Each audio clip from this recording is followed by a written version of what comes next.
materi tentang Hans Eysen dan Albert Bandura. Biografi Albert Bandura. Ia adalah psikologi asal Kanada, Amerika. Ia lahir 4 Desember 1925 di Alberta, Kanada. Meninggal pada 26 Juli 2021 di Stanford, Amerika Serikat. Gelar yang ia raih PhD dari University of Iowa. Ia adalah seorang psikolog dan penggagas teori kognitif sosial. Aspek fenomenal yang berkaitan dengannya adalah eksperimen boneka Bobo, yaitu suatu pembelajaran bisa diperoleh dari mencontoh suatu tindakan atau modifikasi, inovasi, atau imitasi. Kami akan membahas materi sistem self. Pengertian sistem self. Menurut Albert Bandura, sistem self adalah suatu sistem kognitif yang mencakup persepsi, evaluasi, dan pengendalian terhadap perilaku seseorang sendiri. Sistem ini memungkinkan manusia untuk mengatur tindakan mereka secara sadar, bukan sekedar bereaksi terhadap lingkungan. Selanjutnya yaitu komponen utama sistem self. Dia terbagi menjadi 3. Yang pertama, self-observation atau pengamatan diri. Kemampuan seseorang untuk mengamati perilaku sendiri. Ini merupakan langkah awal dari regulasi diri. Contohnya seperti seseorang menyadari bahwa ia sedang menunda tugas. Yang kedua ada judgmental atau proses evaluasi diri, yaitu penilaian apakah perilaku yang dilakukan sudah sesuai dengan standar atau tujuan pribadi maupun sosial. Standar ini bisa berasal dari tiga.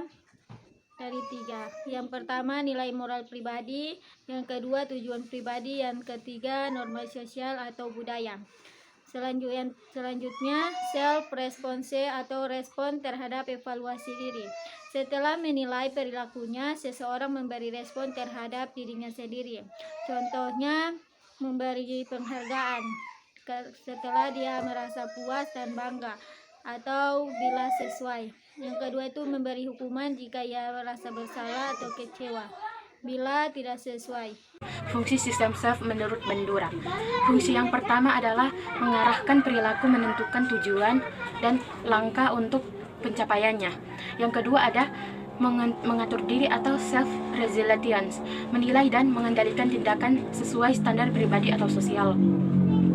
Yang ketiga ada memberi motivasi, penghargaan internal, mendorong perilaku positif. Yang keempat, membangun identitas diri, membentuk persepsi siapa diri kita dan apa yang kita mampu. Contoh sistem self. Sistem self itu misalnya seorang mahasiswa menyadari bahwa nilainya menurun, self-aversion. Ia membedakan hasil ini dengan target yang diharapkan, judgment. Lalu merasa kecewa dan termotivasi untuk belajar lebih keras ke depan, self-response. Keyakinannya bahwa ia mampu memperbaiki nilai, itulah yang disebut efikasi diri.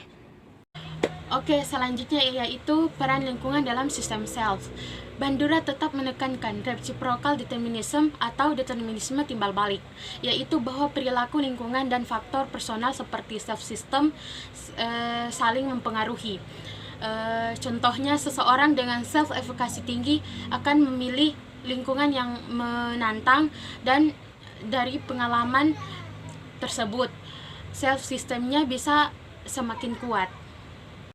Oke, sekarang kita berada di akhir, yaitu kesimpulan.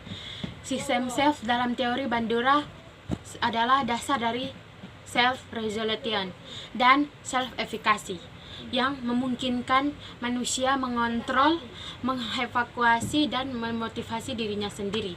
Ia menjadikan manusia sebagai agen aktif dalam kehidupannya.